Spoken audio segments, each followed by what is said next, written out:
Hi, before we start, if you want more daily games news video, like, subscribe and hit that bell button. Let's go. God of War Ragnarok is forcing Kratos to battle against his old self. Since God of War Ragnarok was officially unveiled for the PS4 and PS5, there's been a sense among fans that Kratos' story could be approaching a crescendo. If the prophetic murals that were featured at the end of 2018 Seconds game weren't enough, Santa Monica Studio has leaned into those same vibes itself. After all, the studio has preemptively revealed that the upcoming game will bring the franchise's Norse sage to a close after just 2 entries. Naturally, this has prompted some fans to speculate that a climactic reckoning could be coming Kratos' way during God of War Ragnarok. After 8 mainline installments and nearly 2 decades of stories and character development, that would make a lot of sense. One line of dialogue that featured prominently in the game's PlayStation Showcase trailer last year, though, is the biggest indicator that the former Spartan general will soon be forced to confront his own past. Kratos' old characterization. Even though a lot of God of War's Greek-themed games have gone down in history as classics, it could be argued that Kratos was often the weak link within them. That is, at least from a characterization perspective. While there's no denying that hacking and slashing through the ancient pantheon was fun from a gameplay perspective, the series' protagonist often rubbed fans the wrong way. To a certain extent, though, it could be argued that was a deliberate design decision on Santa Monica Studios' part. Throughout the original God of War trilogy and its side games, Kratos was intentionally depicted as a hot-headed individual. Having been betrayed and manipulated by the Greek gods on countless occasions, players were given the opportunity to control the character during his violent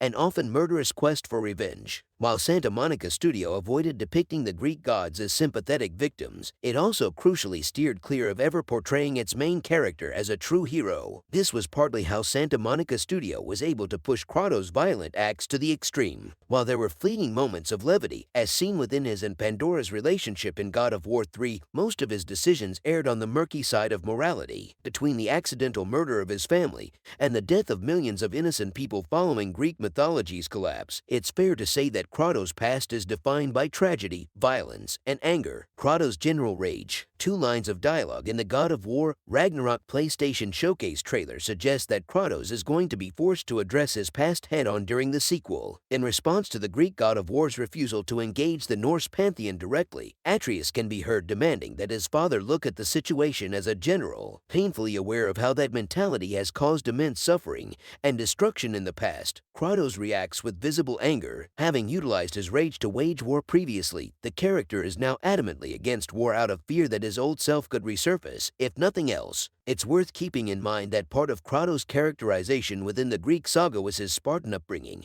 and rank within its army. Being a general was essentially the gateway that led to his confrontation with the gods of the realm in the first place and the bloodshed that followed. Santa Monica Studios' decision to call the character's past out in such a manner infers that it will play a large role within God of War Ragnarok. The way in which Kratos breaks his somber stance and reacts angrily could even be interpreted as a subtle nod to the character's infamous Spartan rage. Similarly, so too could the line of dialogue that can be heard later from Thor within the trailer. The way in which the Norse god addresses Kratos' apparent calm and reasonable demeanor sounds like an attempt to goad the latter into breaking the veneer in question. With Tyr's trophy room having revealed that the Norse pantheon is somewhat familiar with Kratos' past, it stands to reason that Thor knows what his opponent is hiding within. This could mean that part of the Norse pantheon's quest to stop Kratos will be fueled by a desire to confront him with his past misdeeds. Atreus linked to the past. Since God of War 2018 Seconds closing chapters shone a spotlight on Atreus' role within Ragnarok, players have been fearful of a confrontation between the young demigod